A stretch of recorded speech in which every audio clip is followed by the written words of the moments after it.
నమస్తే, నేను మిర్ద్రా. మీరు చూస్తున్నారు ఏఎంఆ న్యూస్.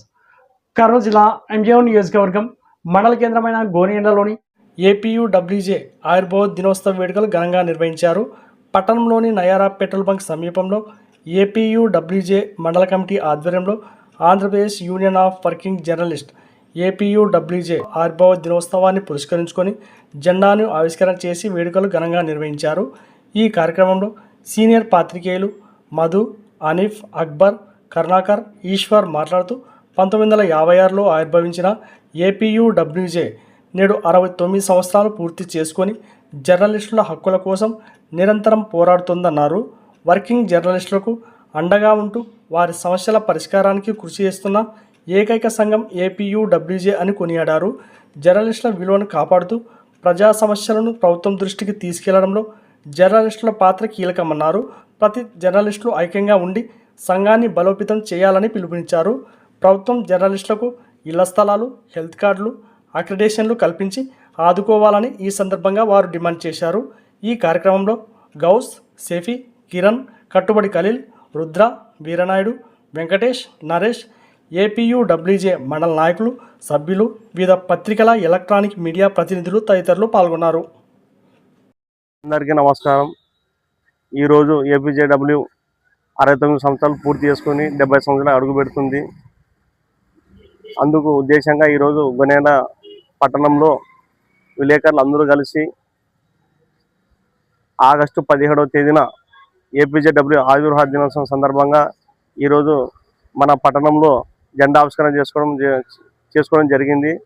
కావున మనకి ప్రభుత్వాలు మారినా కూడా విలేకరులకు ఇంతవరకు 3 సెంట్ల ఇల్లు స్థలం కానీ కేటాయించలేదు.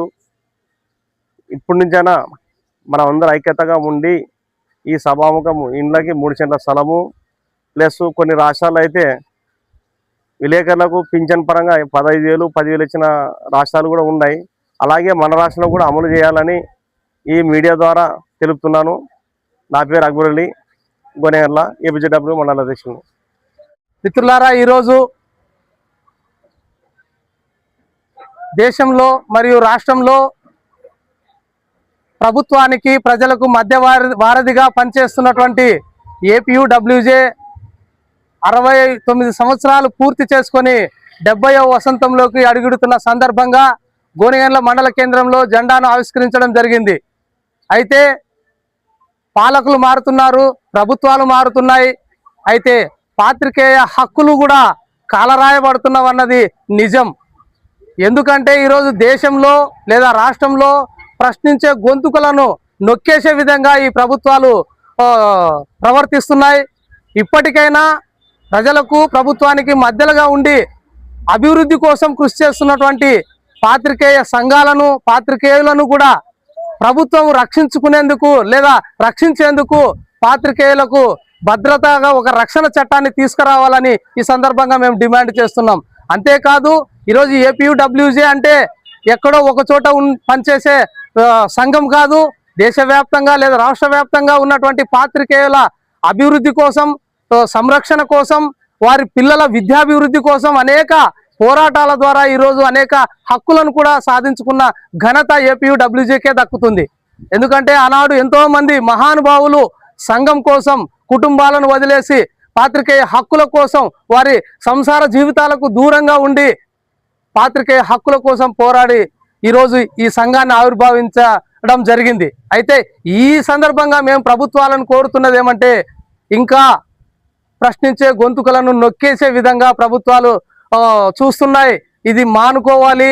ఇప్పటికైనా రక్షణ చట్టాన్ని తీసుకొచ్చి పాత్రికేయులపై ఎక్కడ దాడి జరిగినా వారికి శిక్షలు పడే విధంగా కూడా చట్టాన్ని రూపొందించాలని ఈ సందర్భంగా మేము తెలియజేస్తున్నాం. అంతేకాదు, గ్రామ స్థాయి నుంచి జిల్లా స్థాయి, జిల్లా స్థాయి నుంచి రాష్ట్ర స్థాయి, రాష్ట్ర స్థాయి నుంచి దేశ స్థాయిలో పనిచేస్తున్నటువంటి పాత్రికేయులందరికీ కూడా వారి గ్రామ స్థాయిలో లేదా మండల కేంద్రాల్లో లేదా జిల్లా కేంద్రాల్లో ఇంటి స్థలాలను ఇవ్వమని అనేక దఫాలుగా ఇప్పటికే ప్రభుత్వం దృష్టికి కూడా తీసుకెళ్లడం జరిగింది.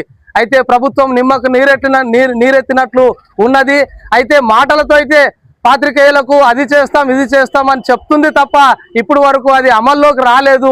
ఇప్పటికైనా మన ప్రభుత్వము ఆలోచించి పాత్రికేయులకు ఇంటి స్థలాన్ని మంజూరు చేసే విధంగా కృషి చేయాలని కూడా మేము ఈ సందర్భంగా తెలియజేస్తున్నాం. అంతేకాదు ఇంకా ఈరోజు పాత్రికేయ పిల్లలు సమాజంలో తిరుగుతూ వారి పిల్లలు విద్యాభివృద్ధి కోసం కూడా ప్రభుత్వం ద్వారా ఇప్పటికే ఒక జీవో విడుదల చేసింది, 50% రాయితీ ఇవ్వాలని కూడా. అయితే దాన్ని సంపూర్ణంగా అమలు చేయాలని మేము కోరుతున్నాం. అంతేకాదు సమాజంలో లేదా మండల స్థాయిలో, జిల్లా స్థాయిలో అర్జెంటుగా ఏ ప్రమాదం జరిగినా లేదా ఎలాంటి సంఘటన జరిగినా రేయనక పగలనక రాత్రనక ఈ రాత్రి ఆ రాత్రి అనేది లేదు, అర్ధరాత్రి టైంలో కూడా వార్తా సేకరణ కోసం ఈరోజు విలేకరులు ప్రయాణాల్లో చేస్తున్నారు. వారికి ఈ ప్రయాణాల్లో కూడా రాయితీలు సంపూర్ణంగా కల్పించాలని ఈ సందర్భంగా మేము డిమాండ్ చేస్తున్నాం. అంతేకాదు ఇలా వెళుతున్న క్రమంలో అనేక సంఘటనలు కూడా జరిగే ప్రమాదం ఉంది. ఈ ప్రమాద బీమాను పాత్రికేయులకు ప్రమాద బీమా వర్తింపజేయాలని, అలాగే ఆరోగ్య భద్రత కూడా తీసుకురావాలని కూడా ఈ సందర్భంగా మేము డిమాండ్ చేస్తున్నాం. నా పేరు కరుణాకర్, ఏపీయూడబ్ల్యూజే మండల ఉపాధ్యక్షుడు. Thank you. ఈ వీడియో గనక మీకు నచ్చినట్లయితే వీడియోని లైక్ చేసి మన ఛానల్ని సబ్స్క్రైబ్ చేసుకోండి.